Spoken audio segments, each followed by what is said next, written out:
फिर इसमें एक हदीस आका करीम ने और फरमाए, आका करीम ने इस हदीस के अंदर उस शख्स के लिए हलाकत की 3 मरतबा इन कलिमात को इस्तेमाल किया। हुज़ूर ने फरमाया कि उस शख्स की हलाकत हो जो लोगों को हंसाने के लिए झूठ बोलता है, उस शख्स के लिए हलाकत हो जो लोगों को हंसाने के लिए झूठ बोलता है। फिर आका करीम ने फिर फरमाया कि उस शख्स के लिए हलाकत और बर्बादी हो जो सिर्फ लोगों को हंसाता है झूठ बोलकर। पता चला आका करीम ने फरमाया कि बंदे मोमिन अगर मजाक में भी झूठ बोलता है, और आज हम मजाक में झूठ बोलकर सोचते हैं कि ये कोई झूठ नहीं है, लेकिन आका करीम ने फरमाया कि ये भी झूठ है। ये भी झूठ है कि तुम अगर मजाक के तौर पर भी झूठ बोलो और हंसी में भी बोलो तो फरमाया कि तुम्हारे लिए तब भी हलाकत और बर्बादी है, और फिर तुम इसका अंजाम सोचो कि तुम जहन्नम के इतने निचले तबके में गिराए जाओगे जैसा जमीन और आसमान के दरमियान का जो फासला है उससे भी कई गुना ज्यादा तुम नीचे गिरे जाओ। लेकिन आज मुआशरे में ये बाबा फैली हुई है और ये बात फैली हुई है कि लोग कहते हैं कि मजाक में अगर किसी ने झूठ बोल दिया तो वो झूठ नहीं। लेकिन आका करीम की 2 हदीसें आपने समाअत करी। आका करीम ने फरमाया एक हदीस के अंदर वो जहन्नम की इतनी गहराई में गिरता है कि ज़मीन आसमान का फासला, और दूसरी हदीस के अंदर फरमाया कि उसके लिए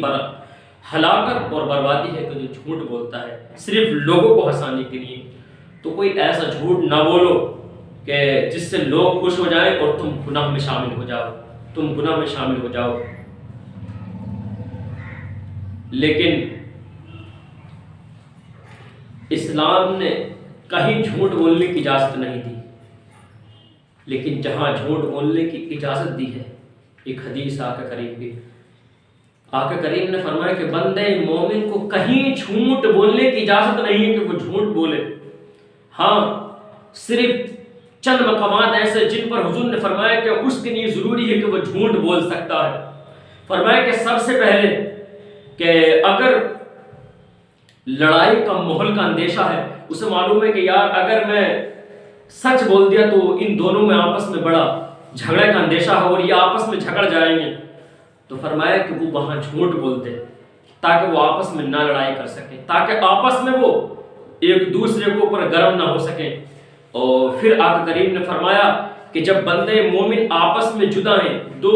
दिल जो है जुदा हैं, हुजूर ने फरमाया कि उनको सुलह के दरमियान मिलाने की कोशिश करें कि यार मैंने अगर झूठ बोल दिया तो ये जो 2 दिल टूटे हुए हैं, फरमाया कि ये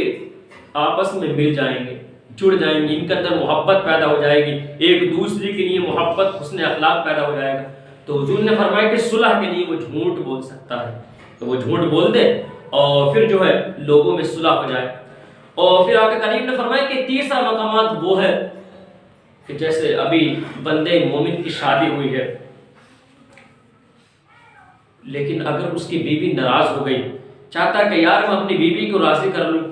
ताकि मेरे घर के अंदर कोई इख्तिलाफ पैदा ना हो, कोई परेशानी पैदा ना हो, तो हुजूर ने फरमाया कि अपनी बीवी को राजी करने के लिए वो झूठ बोल सकता है, अपनी बीवी को खुश करने के लिए ताकि वो राजी हो जाए और उससे खुश हो जाए। फरमाया कि वो झूठ बोल सकता है अपनी बीवी को राजी करने के लिए। तो हुजूर ने कहीं ऐसा नहीं कि हर जगह इंसान को सच्ची बोलना, कुछ मकामात ऐसे इस्लाम में जहाँ पर झूठ बोलने की भी इजाज़त है।